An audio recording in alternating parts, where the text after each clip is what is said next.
episode 64 of Off Script with Trish Glose, intimate interviews and fun conversations with interesting people. In front of my microphone today, it's a mouthful. Mike Amaranthus. Should I say Dr. Mike Amaranthus? Whatever works. Well, you have Mike is easier. You have enough, your Amaranthus is enough of a mouthful. What makes it Doctor? PhD? Yeah, PhD in microbiology. In microbiology. So I'm in the company with the smarty pants. You said you are retired. You were a research scientist for the USDA for 20 years. Mm-hmm. And we'll get into the business that you and your wife started. But you love to talk about fungi. Look at your shirt. There's mushrooms on his shirt. But you, am I saying that right? Fungi? Fungi. Fungi or fungi. Depends fungi. on. Yeah, either way. See, I like fun guy because it sounds like you're a fun guy that talks about a lot of fungi. A lot of fungi people are fun guys. Fun sounds like it. And fun gals. Totally geek out over mushrooms and bacteria.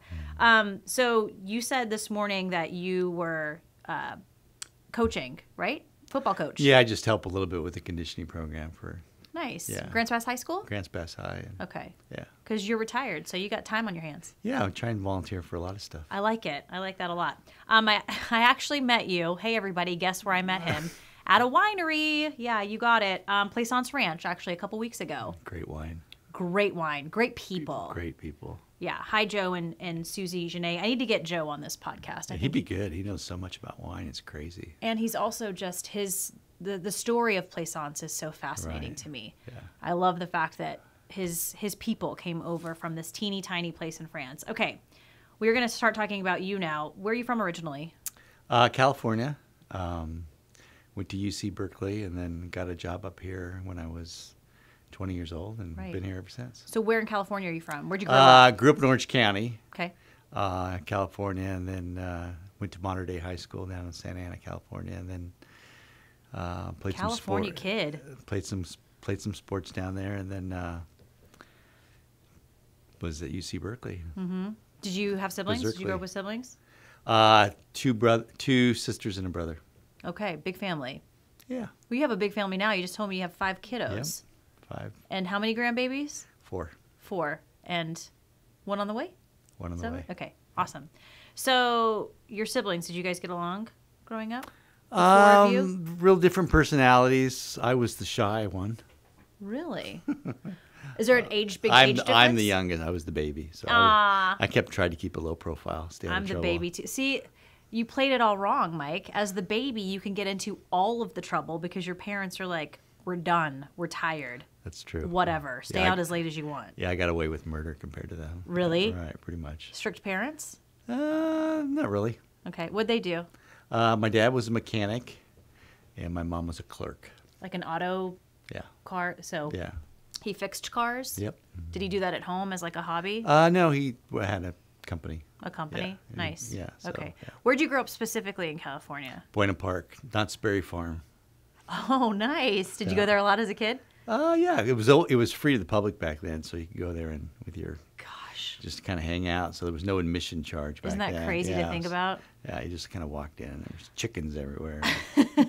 My husband grew up in Huntington Beach. Oh yeah. So Disneyland was a thing. I mean, you just yeah. went all the time. It wasn't a big deal. Yeah, Disney was just.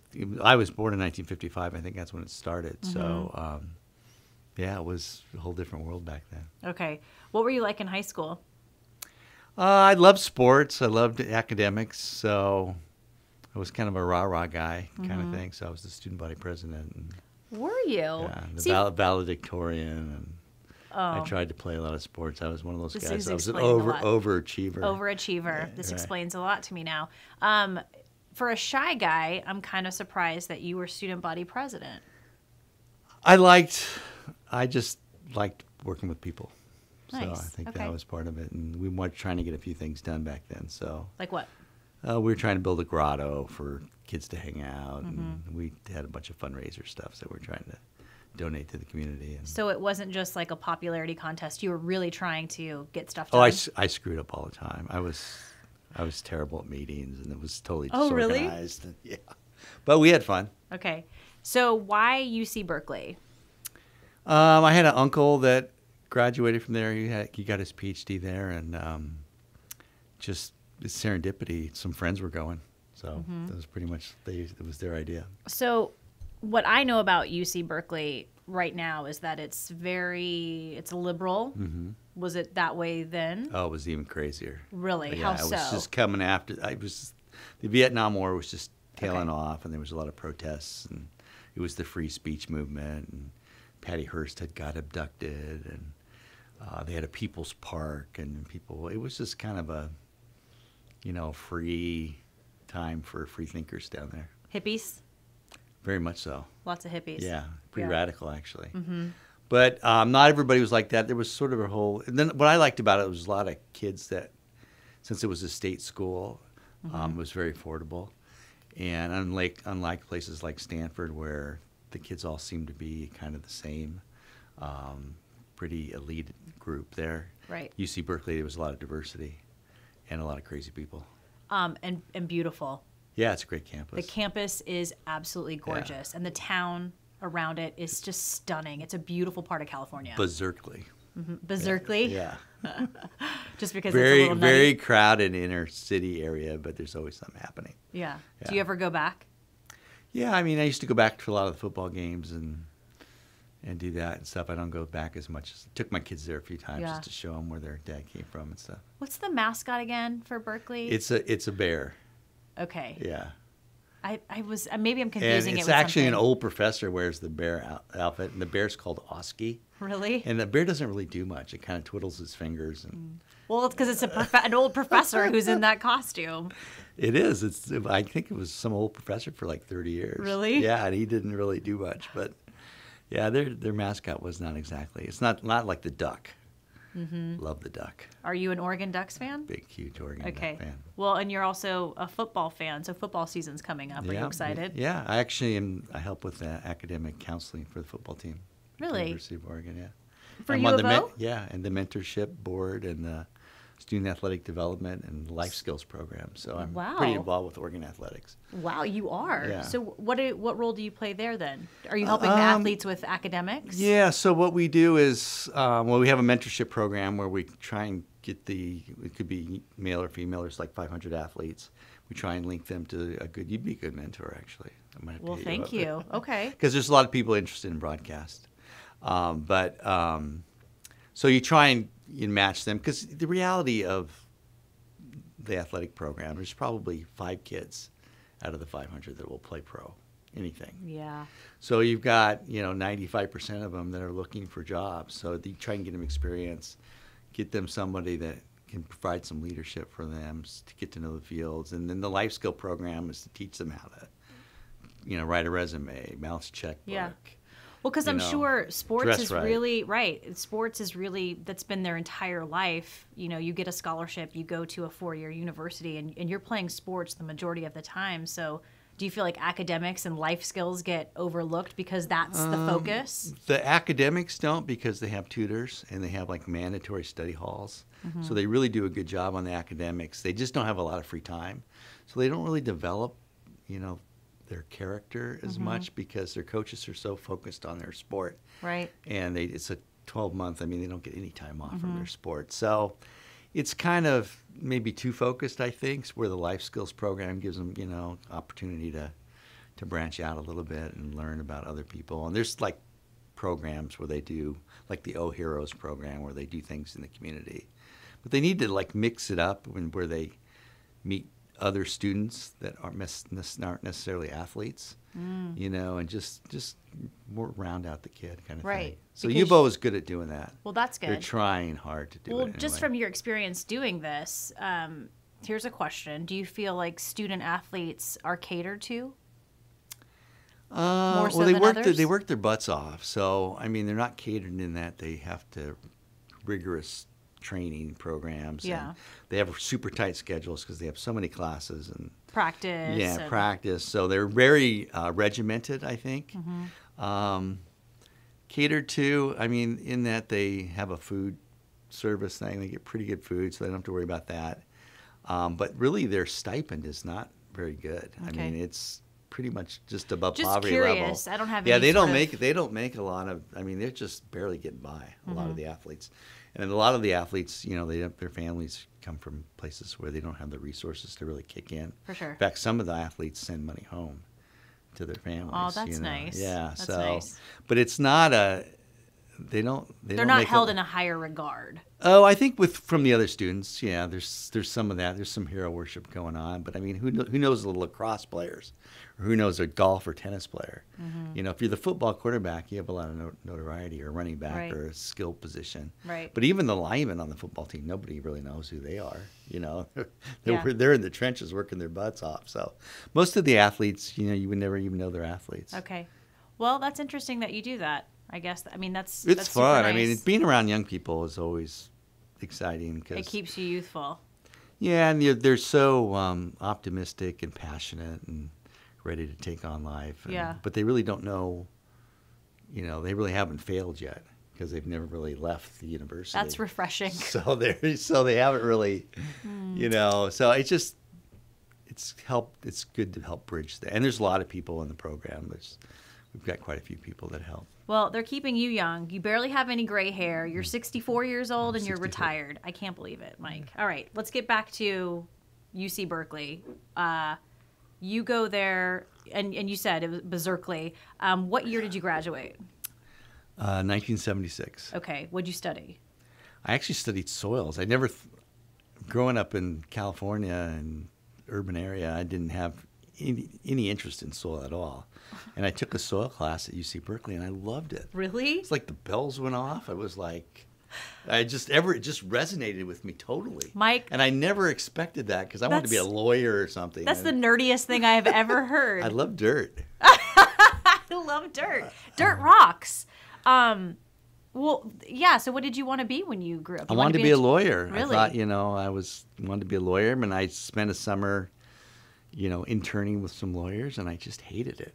Yeah. Well, there's your first clue. Yeah, I just When did you did take not that like it. soils class? Early on? No, I was a junior, and I Really? was Did you hooked. switch majors? I did. Oh man, how long did you go? How did it extend your stay? No, I got out in 4 years. Okay. Yeah, 'Cause and I you're actually smart. then I got offered a job here in Southern Oregon as a soil scientist, and I didn't even know where I didn't know where Southern Oregon. I'd never Well, been here or right. anything, but It's right. It was right above you. I've been here 43 years. That's amazing. Okay, so let's back up.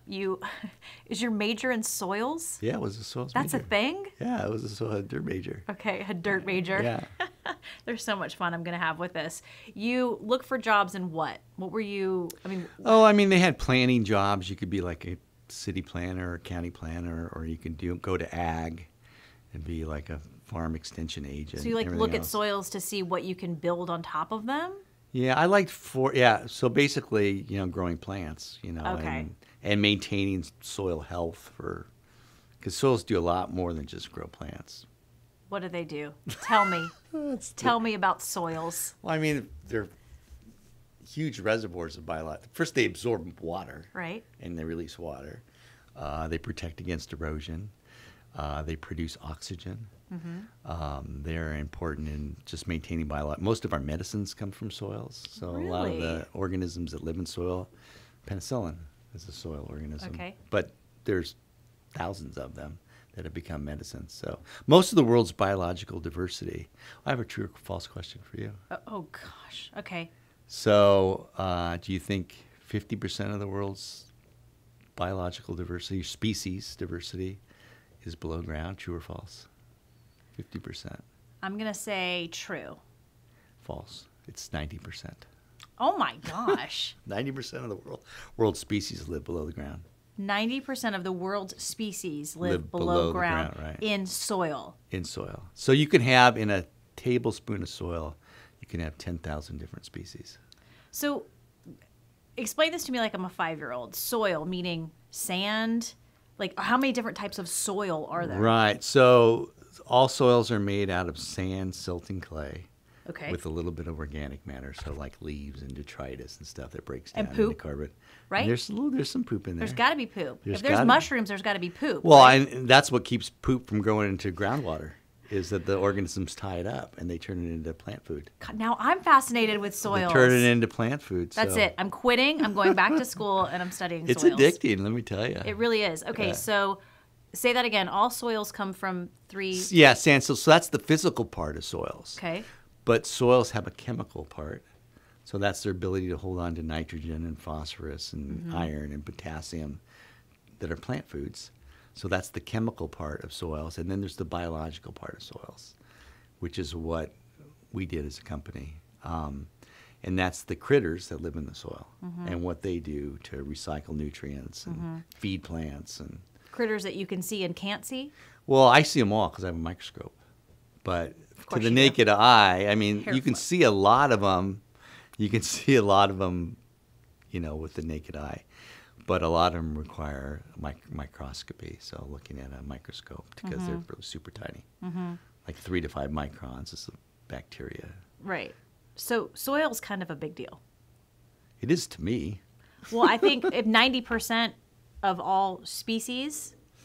Yeah, it's a big thing with like global climate change because most of the world's carbon is tied up in soil. Right. There's more carbon in soil than there is in all the vegetation on Earth.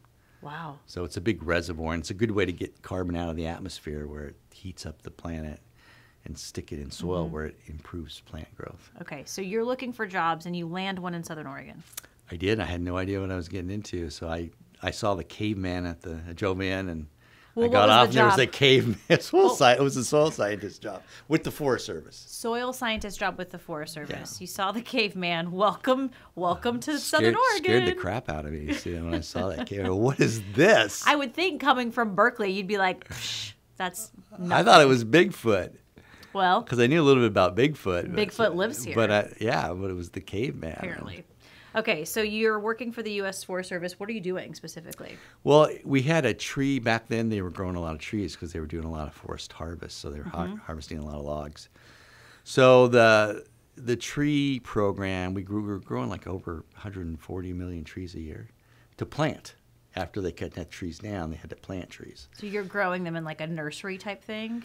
We grew them in a nursery, and this is how I got interested in this whole biological part of soils, is that so we were growing these trees, and they look beautiful. We were fertilizing the crap out of the soil, and they looked beautiful above ground, but below ground they had very few roots because we were they were like heroin addicts. We were just supplying soluble fertilizers. So much. There's so much that could be said about that. Okay. So they had terrible roots. So the trees, we fed them, spoon fed them, so they didn't really have the ability when they were outplanted into the regular forest soil that had rocks and shallow soils and drought and all these things. They didn't have the root system to keep them alive. So, and you got to have strong roots. Yeah, 70% of the trees were dying. So, wow. So I talked to a lot of experts because I was fresh out of college. I really didn't know what I was doing. So I started calling all these soil experts, and they would say, "Well, add more fertilizer," and then we add more fertilizer, and then we get all these diseases on the roots, and the trees were really unhealthy because they had these diseases. So then we'd spray powerful chemicals to kill the diseases, and that sterilized the soil, but then the diseases came back worse. So we're spending all this money, and the trees were not living where they needed to live, which was out in the forest. And I kept talking to experts, and they kept telling me just add more fertilizer. And the soils got really salty and hard like bricks because all the fertilizers are made of salt. They were chemical fertilizers, and they made of salt. So soils got really stinky. You can actually smell. Yeah. It smelled bad. These trees were for, like, if there was a forest fire, you would replant? No, back then they were actually clear cutting. This is like the 70s. And they were clear cutting a lot. And so after they clear cut, they had to plant timber industry, 600, right? Yeah, and the Forest Service. And they have to plant 600 trees per acre times thousands of acres. And so it took millions of trees. Wow. So it was a big deal when they didn't survive because then you had to plant them again. Huge and then deal. Plant them again. And then plant them again. So I was about to get fired, I thought, because I was doing such a crappy job. So I talked to all these experts, and it was so expensive, and the trees weren't surviving. Finally, somebody said, "You got to talk to this guy named Jim Trappy." So I called this guy, and he said, "Oh yeah, it's a mycorrhizae problem." So you need to go out in the woods and collect these truffles and these mushrooms and these puffballs. A what? Mycorrhizae. What's that? It's a special root that trees form Okay. that allow them to feed out of the soil. So you have to go collect mushrooms. Yeah, he said just go out in the forest and collect these things and send me pictures and I'll tell you if they're, what they do, and put them in a blender and then spray them over your nursery bed. And all the water mushrooms. in the spores. Yeah. Well, yeah, he gave me some ideas for once he thought that would produce the best. So where did you go to find the mushrooms? Lake of the Woods, Howard Prairie Lake, Babyfoot Lake, Taylor Creek. And what did you find? We found them. What? And I put them in a blender. Did you find truffles? I dumped the margaritas out first, though. Yeah, and then did you find truffles? Did find truffles. Like what? I mean, what kind of mushroom were you finding? Mushrooms. They were called rhizopogons, and they look like little potatoes. And they don't really taste that great, but they have the fragrant smell. I mean, you can eat them if you were in a pinch. If you were in a pinch. If you're Bear Grylls and you're out. I've made potato chips out of them. Did you? Yeah. Yum. Yeah, it was not that great. But. Okay. All right. So you find all these mushrooms. You put them in a blender. And we sprayed it over these nursery beds, and the root systems improved dramatically. Okay. So they got really hairy. So like the mycorrhizae are like a spider web on the end of the roots. So that they're little threads that feed in the soil, and they pick nutrients and water out of the soil, and they bring it back. So you increase the surface area of the root system several thousand times with all these little hairs. Wow. But the bottom line is the above ground, the trees didn't look that different, other than the disease problems went away, but they survived because they had this much better root system with these little hairs on them. Which is what you need. Yeah, so our survival rates went up to 90%. So it was a big deal, and then all of the forest nurseries started using mycorrhizae. So I kept thinking, how come I've never heard about this? How come there's this weird scientist at Oregon State University that knows about this, but nobody else knows about it? And why don't they teach it in school? Jim Trappy. Jim Trappy. And we're still friends. Jim's 88. Man. Him and I just got back from Mexico together. He got the Lifetime Achievement Award. For his scientific work. For here or in? No, just international conference. Wow. This guy has described over 300 species of mushrooms, 40 different genera of mushrooms, 5 families of mushrooms, and 1 new order. He's found more new species than Linnaeus or any of these other. I mean, he's my gosh. And he's a brilliant guy. And he's just a nice, humble. You would never know it if you. And it's like, why haven't we heard of him? Well, I've heard of him. Well, because this is your world. He is my world. He's a good guy. That's amazing. He likes to have fun too. Even at 88, he's still a fun hug. And he just got fun guy. Fun guy. There it is. And he just got the Lifetime Achievement Award. Yeah. For his work. Yeah, his scientific work. Man, congratulations. He's published over 500 scientific papers. Which is pretty hard to do. How did you know to reach out to him specifically? Someone had told me there's this crazy professor at Oregon State University called Jim Trapp. And I just called him, left a message on his phone, and he called me back. Amazing. And then I became his PhD student way back in the Ice Age, way back. So Jim was my mentor. And mushrooms saved your behind. Saved my job probably, and led to eventually the company that we used to grow. Okay, so you spray this this mushroom cocktail over all these trees. Good way of describing it. That's what I'm here for. Yeah. I do words well. The trees survive. Your job is saved. But then do you just sort of go, man, soils are cool, but mushrooms, ooh. That was the thing, is I liked my job, but I just wanted to do research on the fungi. Okay. Because nobody else was doing it. So where does that take you then? What happens next? Well, I worked 20 years at the Forest Service, and I had like a science team that we were looking at long-term forest productivity. But I found like I wanted to do my own research. I didn't necessarily want to supervise other scientists. I wanted to get my hands dirty and do my own research. So you do that under Jim? And then Jim got a National Science Foundation grant, and he offered me the chance to go back and get my PhD and do that work. Where did you get your PhD? At Oregon State. Oregon State. Yeah. Okay. So what were you looking to do specifically with all this? You wanted to do research, but for what? I wanted to get plants to grow better. See, if the thing was, we were, if you look at like a redwood stand, here you've got, a tree that's 8 foot in diameter, 300 feet tall, and 1,000 years old, never been fertilized, never been irrigated, no pesticides ever used. It's just a natural system, and the natural system seemed like the better way to go because it uses less inputs, better for the earth instead. So how do they do it? I was always, how do these trees do it? And then why do we struggle so much? Right. And then it led to like growing food. How come we have to add so much to the ground? So much crap to grow food. Yeah. A true or false question for you. Oh, man. It takes 2,000 gallons of water to grow an acre of corn. I'm going to say true. False. 600,000 gallons of water to grow 1 acre of corn. Think of it, it's 212 feet by 212 feet. And it takes 600,000 gallons of water to grow an acre of corn. That's why I don't eat corn. I don't eat corn. I don't. It's a lot of water. Holy moly. It's a lot of water. And you multiply that by 70 million acres of corn. It's the amount of water we use. And the amount of fertilizer is crazy. It takes a half a barrel of oil to grow 1 acre of corn. See, that just doesn't seem right to me. It's fertilizer, pesticides, plowing, tilling, weed control. There seems like there's something That's wrong all. with Those that. are all fossil fuel based inputs. So can mushrooms help So we're grow corn better? we're basically drinking oil, eating oil. Right. What that's happens why when I the don't oil? eat corn. I know, and that's part of the problem that the planet is in. Is that agriculture uses a lot of energy. Yeah.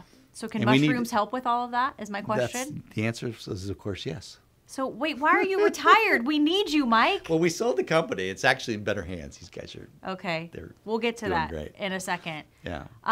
But your whole mission was to help plants and food plants grow better. Yeah. So more Okay. efficiently. More efficiently. Because if you have mycorrhizae on the roots of, say, corn, soybeans, or a tree, you can use 30 to 50% less water and nutrients to grow the tree. Interesting. So it saves a lot. Okay. And you have less problems with diseases because the mycorrhizae protect the roots. They're made out of chitin. So they're made out of the same thing that like mammal claws are or like insect shells. They're made out of chitin. So it's like an armory. And it's Super like tough. Yeah. And so like diseases can't get in there because it's protected by this thing. In fact, the mycorrhizae, the fungi, evolved from insects, not plants. Okay. So they have skeletons. They got Okay, shells so around them. like insects, what's it called? Their exoskeleton. Yeah, exactly. They Oh, you shed. did. Look at me, biology. High school biology's coming back. They shed that exoskeleton, and then that becomes mycorrhizae. Did Well, I get no, that the right? mycorrhizae is actually it's all fungal. There's no insects, but they did evolve from the insect group. Gotcha. Okay. But they're made out of chitin, like insects are made out of chitin. Interesting. Yeah, it's tough stuff. So it's also good for you. Yeah. Yeah, chitin is good for you. It's like fiber. So we You can see- find chitin in mushrooms. Yes, that's the building. The cells are built of chitin. Are there any bad mushrooms? Yeah, there's poisonous mushrooms that'll kill you. Did I tell you my joke? I think he's a mushroom guy. I interviewed him years ago, and I was talking about mushrooms, and I said, "Are there any poisonous mushrooms?" He said, "No, there's just some mushrooms you only eat once." Yeah, there are no Get it? inedible mushrooms, but So, no, bad mushrooms meaning are there companies that farm mushrooms, and are those the bad ones? no, I mean there's edible mushrooms, and it's like there's a couple dozen really. Those delightful. contain chitin Yeah. too? Yeah, Okay. yeah.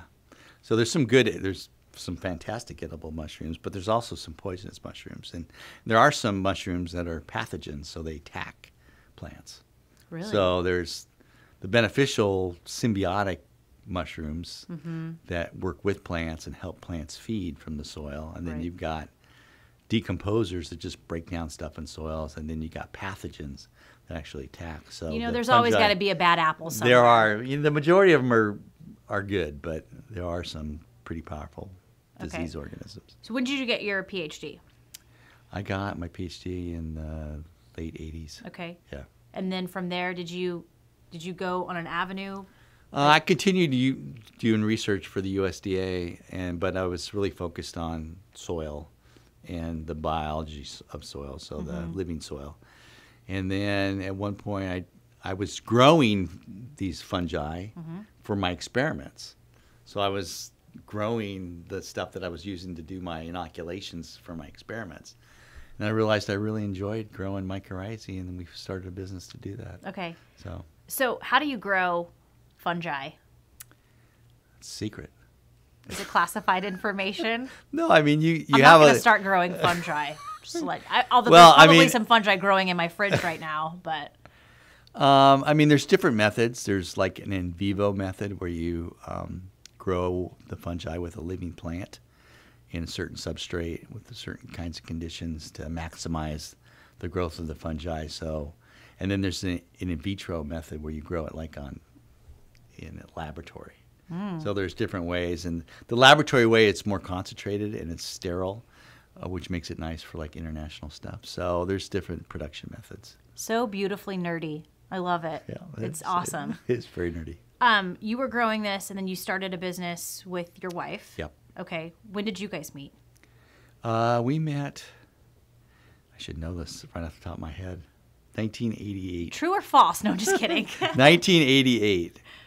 Okay. And we were married in 1990. Where'd you meet? At a friend's Christmas party. Friend's Christmas party. Was it like love at first sight? Was for me. Aw. It always is, I think, for the dude. What was it about we her? were married in a year, so That's we pretty had quick. we traveled a lot. She's an awesome lady. What was it about her at first? She's really pretty. But She's it was lovely. I met her too. Yeah, She's lovely. her personality she's Irish, so she's a lot of fun, and she's got a great, easygoing personality. She does. Nothing ever gets her down, and she's so giving. I mean, she volunteers for everything. I just respect her as a person. Eileen, right? Yeah. Look at me. Yeah. Hi, Eileen. No, Wow. she's lovely. She's a lovely. She does lovely so much person. for the community. It's great. Awesome. Yeah. So you are married in a couple of years. Are you getting your PhD at this time that you met? I was just finishing. Okay. Yeah. So yeah, she thought I was super nerdy too. Well, what was she doing at the time? She's selling real estate, Okay. but she's really good with business stuff. And she became the business when we started the company. We had all these kids and all these bills, and we decided. She said, "Just go for it because this is what you love, you know." Right. And so we did it together, and the company I think it sells products in 40 countries now. Wow. Yeah. So you start the company. Did you see a need for? Well, you tell me. Why did you start the company? What was it? What was the whole purpose? Well, I mean, I felt like it was the right thing to do because I had been on the other end of the deal where I was using a lot of pesticides and using a lot Right. of chemical fertilizers. And I was seeing the soils basically getting poisoned. So I just knew there was a better way because I had done the experiment. So I was like a believer because I had seen with my own hands Yeah. in my own analysis and my own statistics that it worked. So I was a believer. The problem was the rest of the world thought it was a bunch of fairy dust. Well, it sounds a little cuckoo. It does, but it's pretty well established. Probably, when I started, there was probably just less than 1,000 papers on mycorrhizae, but I think there was 80,000 scientific papers on mycorrhizae. Wow. About 5 years ago, so it's probably well over 100,000 papers. Thank goodness for our scientists. Yeah, it's good. The science is very well established, and it's very well received in countries that are trying to preserve their water quality And grow food. and grow food with less. Yeah. So places like Africa, South America, Asia, Yeah. it's really gotten popular. Well, so you guys, you start this company. At that time, did you think like, man, I can really not save the world, but I can really make a difference with this? Yeah, that was our thing. That was our Yeah. Change Your World was our motto. Was it really? Yeah, for the company. Change our world. What was the company called? Mycorrhizal Applications. Okay. Still called that. Okay. Yeah. But it's owned by Sumitomo, a big Japanese company. So, but yeah, that was our whole thing. You know, we just change your world. And, you know, started with the organic farmers were the ones that first embraced it because they had a better understanding of the important role that soils play in health. And not using pesticides. Mostly human health and farm worker health. Yeah. So they bought in immediately. Okay. Conventional agriculture has been slower, obviously. But, I mean, we sell over 1 million pounds a year of the product. Yeah, so what was the process then? Farmers come to you and say, we want is it like fertilizer? Like, what are you selling? Yeah, it looks like little granules. It looks like kitty litter.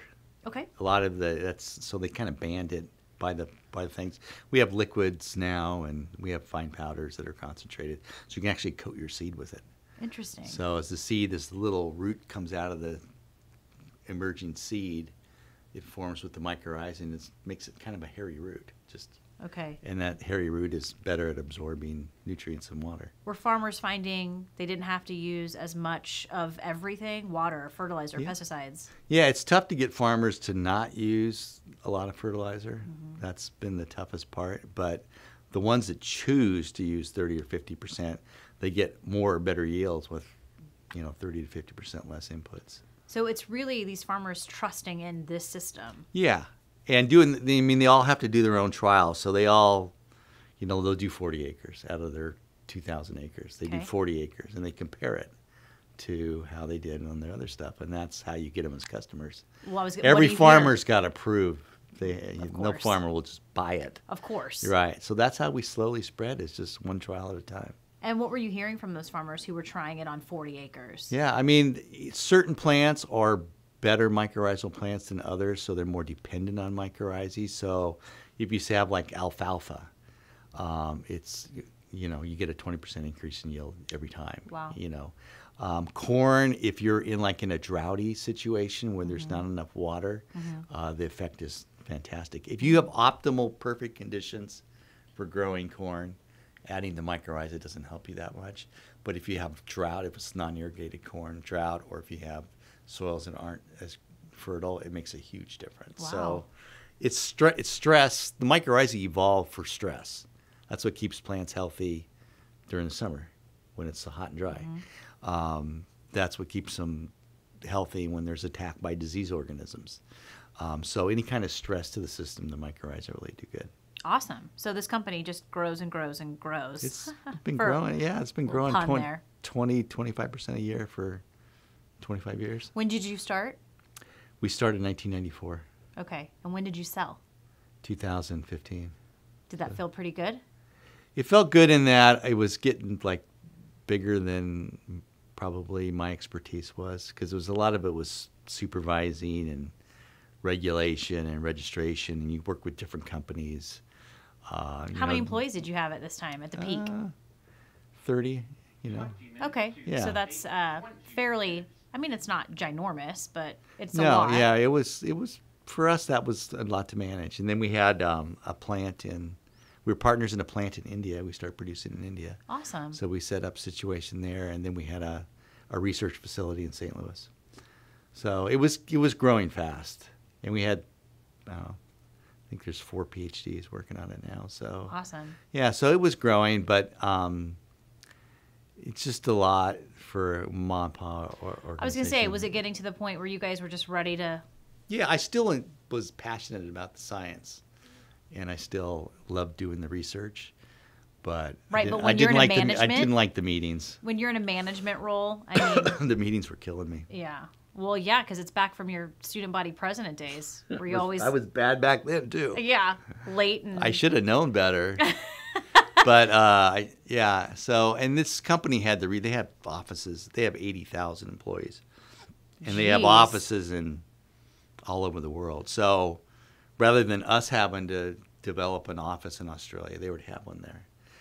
Instead of us having to do something in Chile, they already have an office in Chile. So how did you find this particular company to buy yours? Did they approach you? There was actually 4 companies bidding on the. Look at you, yeah, it was. Mike. It was getting popular. So. Well, yeah. And then people were looking for biological solutions and to diversify their portfolio. So why this company then? I think they were the most environmentally oriented. Mm-hmm. They really wanted to do it right. Yeah. And they were going to keep all the employees, which was a big thing for us. Yeah. Because Monsanto wanted to buy us. But they would have fired everybody and just taken the growing technology. Well, and they and would have from- closed Grants Pass in 6 months. And from what we know from Monsanto, was that something? And I guess, this may be a total jerk question. I'm going to ask it anyways. How much did, the money play a role, and how much did this is your baby of a business, and you want to make sure it falls in the right hands? Because I know that's got to be a balancing act, right? Well, we didn't sell it to the highest bidder. So there's my question. Yeah. But, I mean, it was still... Was Monsanto the highest bidder? Yes. Of course. Yeah, they wanted the technology. And they would have just probably either quit just because they didn't want the competition, or just put us out of business. But they'd never keep their employees. They always downsize, and they always close offices once they buy a And you acquire. wanted to keep some of this integrity. Oh, we wanted to keep... We love Grants Pass. Right. So we wanted to keep it going. You love your Grants Pass. employees. Yeah, there were a lot of friends and family were involved too. So it was good. And the new company, the Japanese are super kind to their employees and good benefits, and they tend to be more natural. I mean, they like organic food, and the food quality is huge in Japan. Okay. And so they really value that. They value the quality. So their values really fit with yours and your wife's, and this is where we want our company to go. Right, and they do a lot of, they had offices all over the world, which was really good for getting the product out internationally, because they already had the venues and the registration departments and the regulation. So the whole change your world really did go into play with this company. Yeah, and they spend millions of dollars in research every year. So Wow. they're really kind of upping, my preliminary stuff and doing they're combining it with different ingredients, and they do field trials all over the world. So they spend millions every year just in research. Was it and hard? Field trials. Was it hard to let go? I had a few bad moments where I was just kind of cranky, because you kind of lose your identity. I was Dr. Mike, and then suddenly I'm just Ammo. I'm just a guy. Nobody even looks at me when I walk. But I enjoy my life now. I got a lot of things going, and I still love the science, and I still have friends in the office that I talk to. But yeah, it was a transition. What's that feeling like when you create something that's small at first, and then 4 companies are in this bidding war to get it, and now it's in the hands of this company that's spending millions of dollars in research and carrying your little seed and spreading it everywhere? That's amazing. It does feel good. Yeah. Yeah, because I think everybody's that way. You want the fruits of your labor to manifest in a positive way, whether it's raising kids or, working at the Boys and Girls Club. You want to see those kids later on, and they're doing well. And so these little spores are kind of my kids. Yeah, and they're everywhere. They are everywhere. So here's a question. Is there a difference between fungi and mold? There is. Okay, yeah. I knew there was. Yeah. So, the fungi are their own kingdom. It's a giant group. And there's all kinds of, there's yeast. If you think about beer and wine, I love both. That's a fungally derived bread, cheese. They do a lot of things for us, the yeast that make wine. It's all. So there's a lot of things, medicines.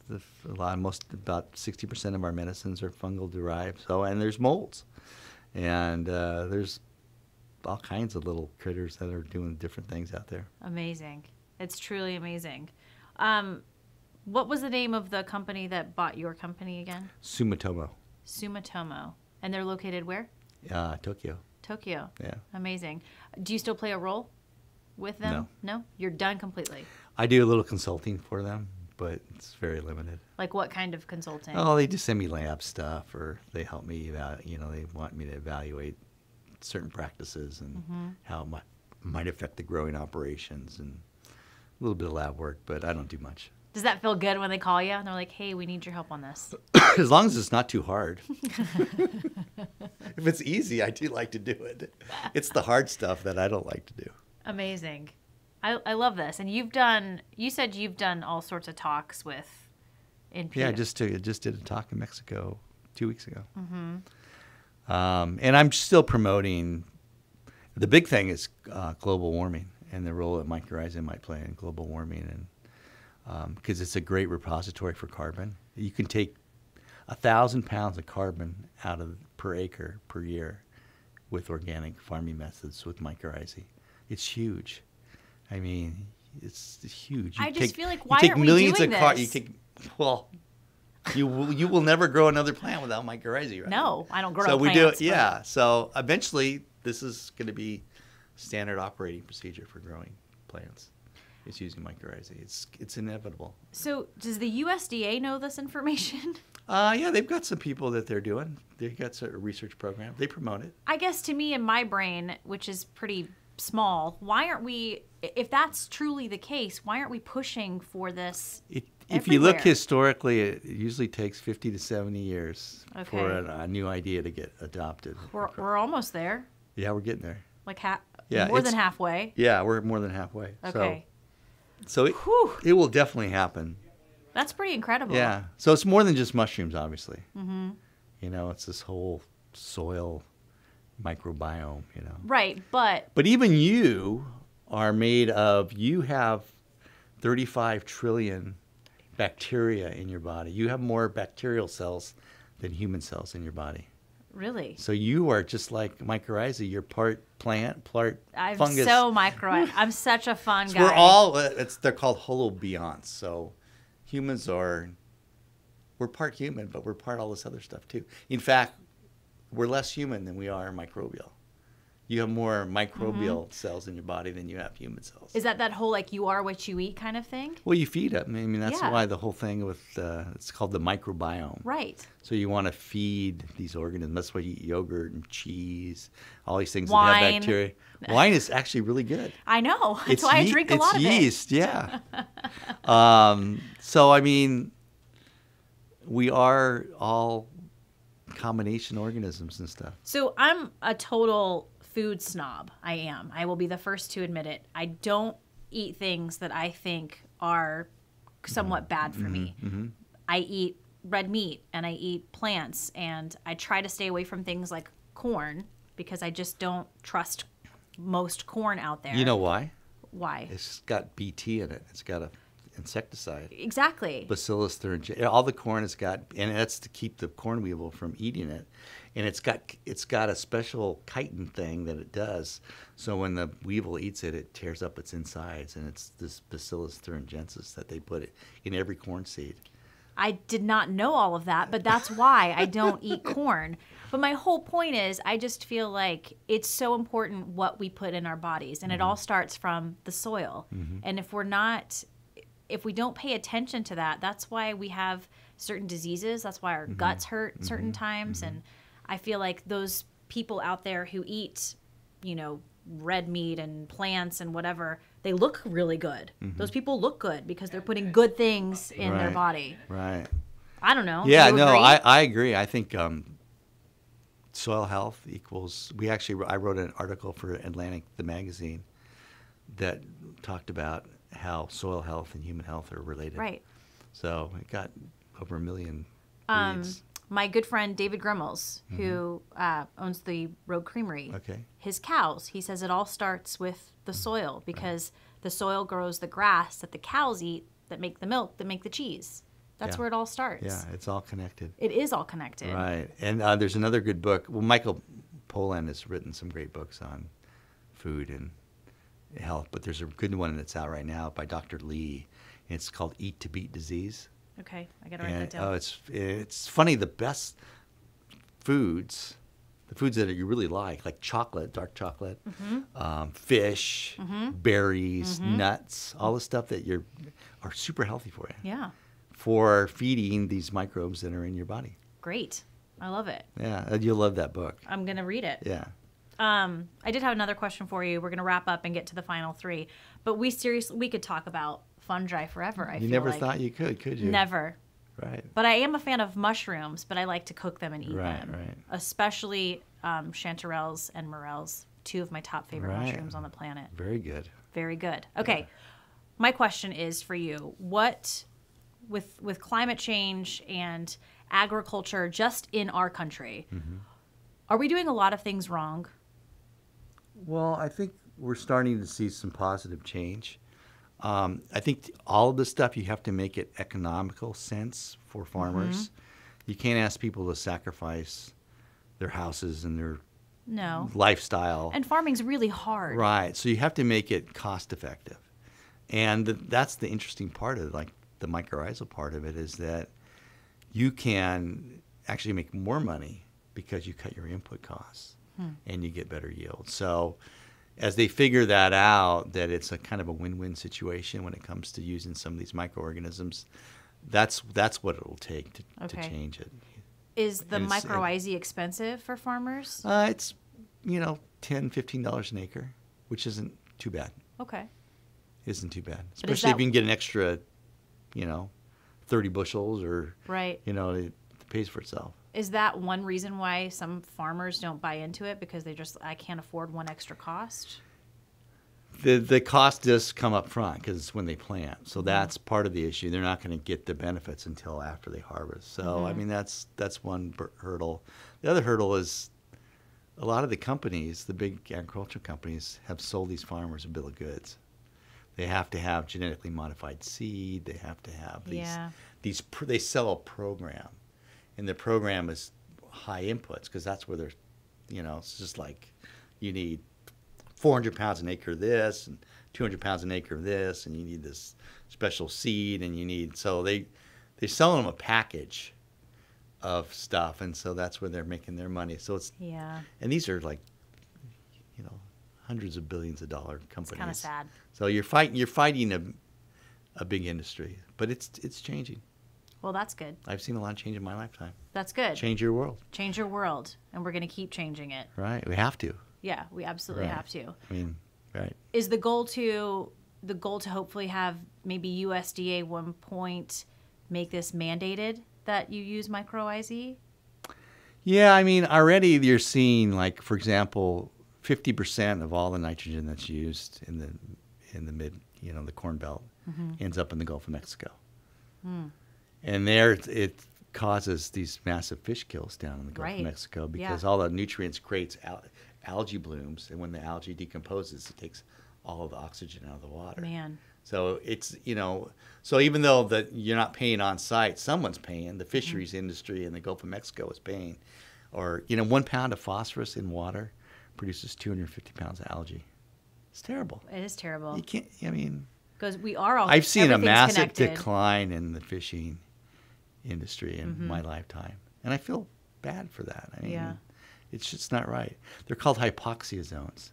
So too much fertility, even though the farmer thinks it's good, it's costing the downstream users groundwater. I mean, there was not even bottled water when I was a kid. It was just you drank the water because all the water was good. But now it's bottled water. I'm anti-bottled water. Yeah, sorry. it's a lot of waste associated with that. I agree. Okay.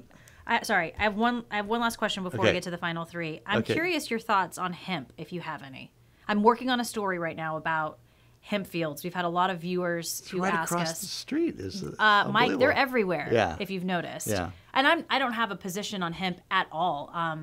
I know that hemp's very sustainable, and that hemp advocates absolutely love this plant, and it can do all sorts of good things. Some viewers, though, are like, the plastic that's laid down, they're like, what happens to that after the plant is grown? Was there anything taken out of these fields to put hemp in? Are all these hemp farms good for our region? I don't know if you have any sort of opinion. I love the plant because I love the root system. It's very, very mycorrhizal dependent. Hemp is? Yeah. Okay. Yeah. In fact, my son makes a product called Bigfoot that hemp growers use. Really? Yeah, it's really big in the industry. And it has been for some time because the root systems are very coarse, and so it's a mycorrhizae, but specialized mycorrhizae for hemp. And he's got a heck of a business with this, just servicing hemp people. But I think it's good. I mean, I use the CBD oil because I'm old and have bad knees, and it seems to help tremendously. And for people with epilepsy, the epileptic, so there's like all kinds of great medical benefits. It's such a strong fiber.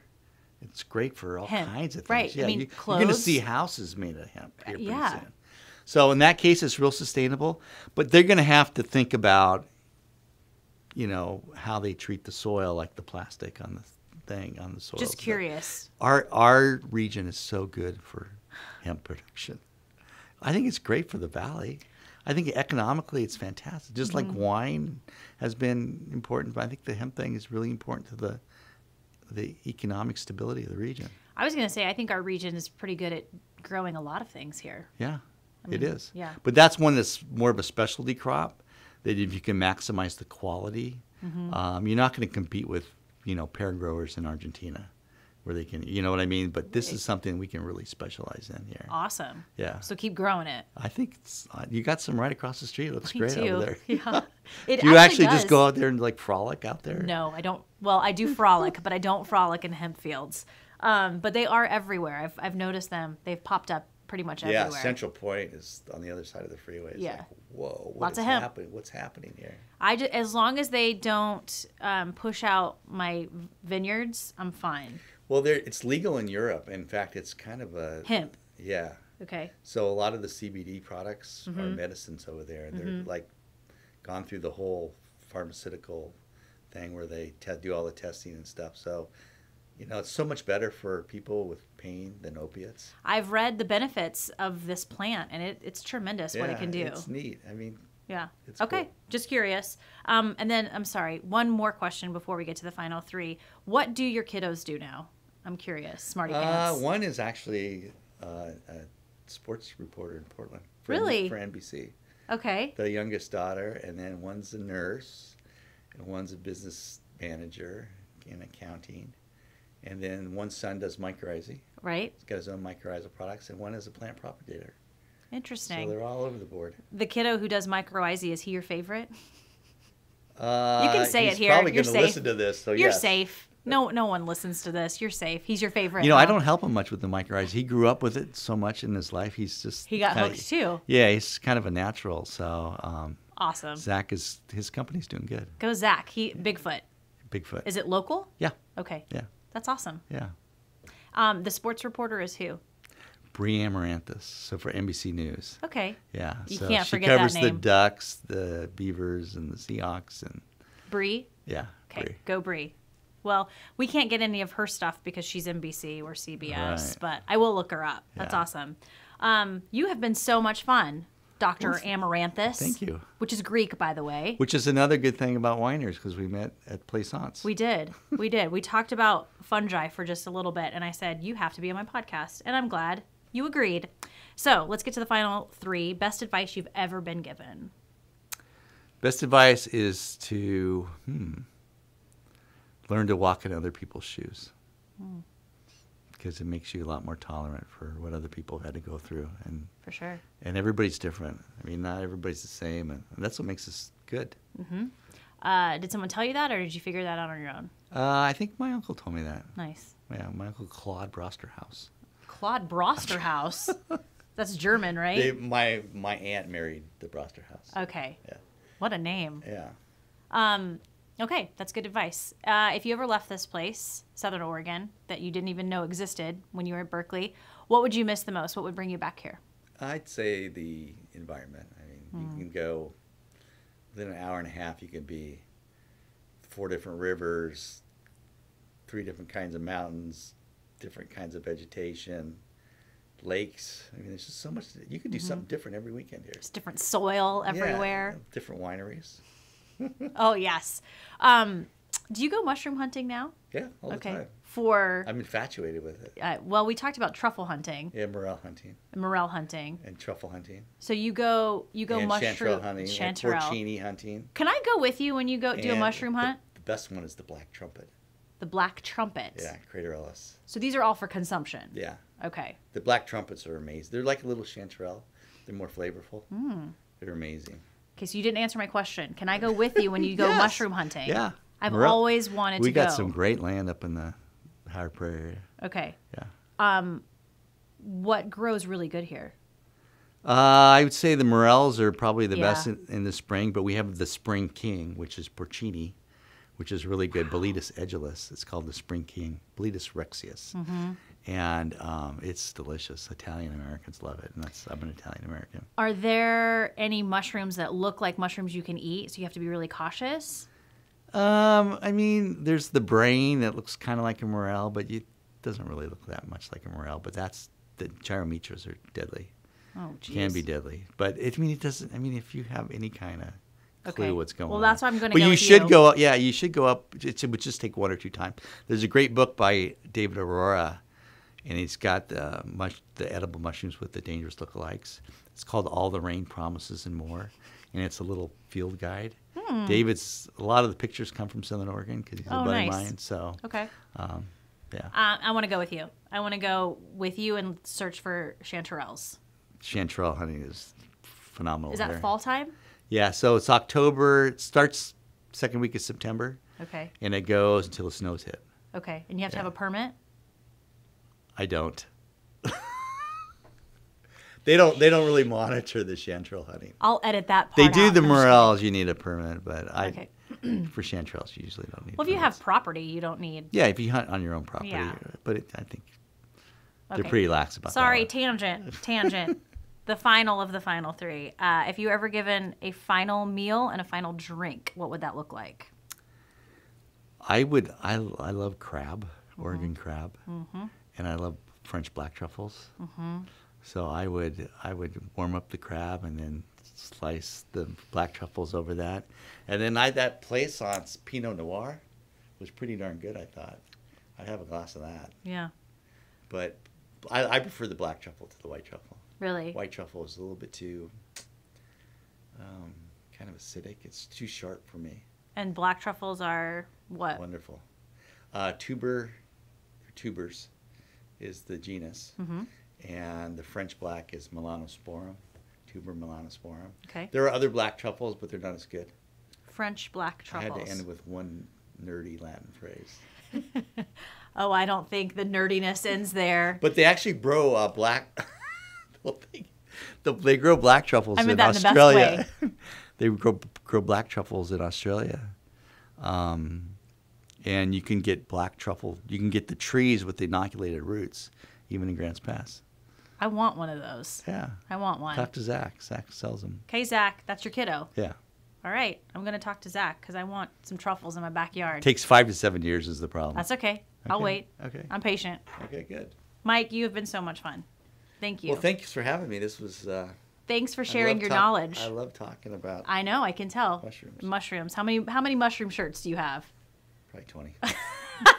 See, the nerdiness does not end. I love it. If you're listening to this podcast on iTunes and you like it, please subscribe, rate, and review. It helps other people find us. We're also on Google Play and Stitcher. And you can check out the video portion of this podcast at ktvl.com. Just click on features and then off script. One more time, Mike Amaranthus, the fun guy on fungi. I like it. Thanks for being here.